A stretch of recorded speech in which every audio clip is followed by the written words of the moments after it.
Mr. Dara. It's Mr. Matthew. It's Mr. Justin Pasage. Agus is Mr. Kelly. It's Mr. Owen. Agus by me ag leabhar faoin Pháirc Droichid Nua.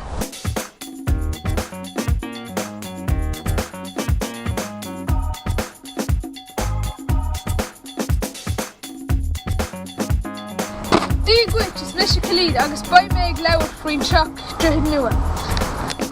An Chuck seo an jazz is Chuck Sir Choláiste.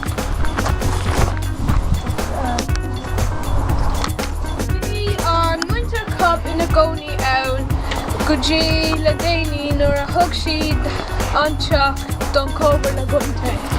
Níl buchas don winter cup don troscán na picturí agus na rudaí eile is teach san teach seo. Tigh Galánta is Mr. Justin Pasage, seo an Tigh Galánta Nua. Tógáil múnta cóbhí é sa bliain 17 Tá 300 seachtó agrá. Rinne an altar Charles Fritzl plan na páirc Fheirm is 200 bliain ó sin. Tá sé suite I Domhnach Beathach. Tigh Galánta is Mr. Dara. Bot D on Pháirc Spraoi I Domhnach Beathach. Dus go sé sa bhín míana ní céad nó gur seach. Tá Pháirc Spraoi an cantanna is Maith na déanamh beaga I Domhnach Beathach.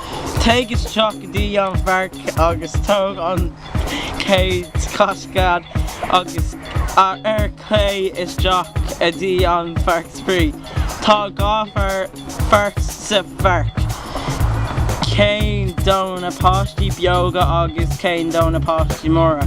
Tá sléibhinn noscin iad de páirc agus timpeall beag don na páistí.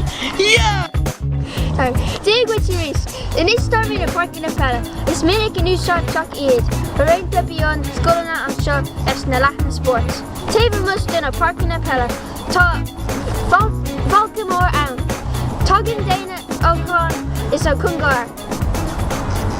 Cún picnic I have péile imirt na sprí le céile.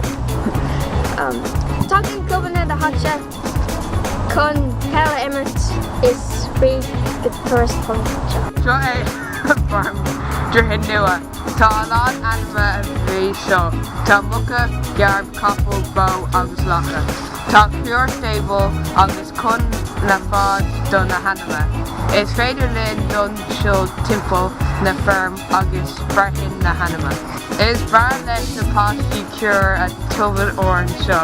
Bí na sport gaeilge fáil dul. Má taisin siopa na leithreas os tá sé fáil dul. Císanna sé €100 dul is teacht. Is major mór smóta é. Bhí sé sin an turas don Droichid Nua. Slán le!